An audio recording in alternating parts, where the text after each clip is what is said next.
నగరంలో ఎండల తీవ్రత పెరుగుతున్న నేపథ్యంలో ప్రజలు వడదెబ్బ బారిన పడకుండా ప్రభుత్వం అన్ని ముందస్తు చర్యలు చేపట్టిందని సెంట్రల్ ఎమ్మెల్యే బోండా ఉమామహేశ్వరరావు వెల్లడించారు.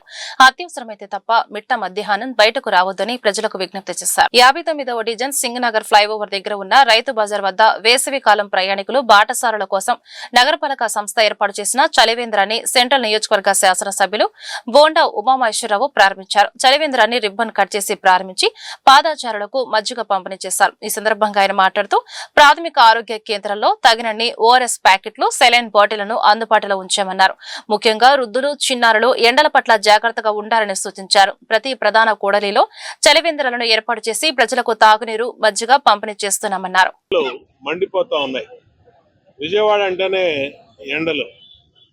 మరి ఈ ఎండల్ని ఎదుర్కోవటం, అలాగే ప్రజలు వడదెబ్బలు, వడగాలులు, ఎండబారిన దెబ్బతినకుండా, ఆరోగ్యం దెబ్బతినకుండా ప్రభుత్వం అన్ని చర్యలు తీసుకున్నాం.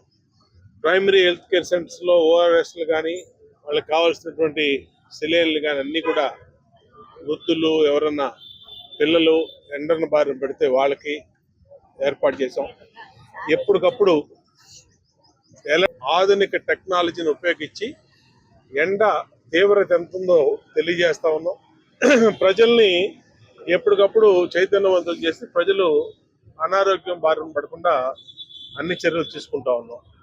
అంతేకాకుండా ప్రభుత్వ పరంగా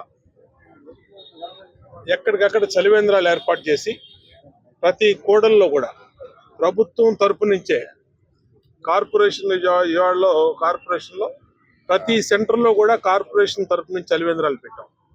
ఆ చలివేంద్రాల్లో మజ్జిగ పంపిణీ చేస్తున్నాం, బటర్ మిల్క్తో పాటు వాటర్ ఇస్తున్నాం, అన్ని రకాలుగా వాళ్ళకి అండగా ఉంటాం. అందుకని ప్రజలకు కూడా విజ్ఞప్తి చేస్తున్నాం, అర్జెంటు అత్యవసర పరిస్థితుల్లోనే ఎండలో బయటికి రండి. ఉదయం 11 లోపే మీ పనులు చూసుకోండి. మధ్యాహ్నం మిట్ట మధ్యాహ్నం ఎండ వేడి విపరీతంగా ఉన్న సమయంలో బయటికి రావద్దు. ముఖ్యంగా వృద్ధులు, పిల్లలు విజ్ఞప్తి చేస్తా ఉన్నాం. వచ్చిన అత్యవసర పరిస్థితుల్లో వచ్చినటువంటి మా కార్మికులు, ఆటో డ్రైవర్లు, వాళ్ళందరూ కూడా చలివేంద్రాల ద్వారా చల్లటి మంచినీళ్ళు కానీ, మజ్జిగ కానీ ఇస్తా ఉన్నాం. ఈరోజు సింగనగర్లో రైతు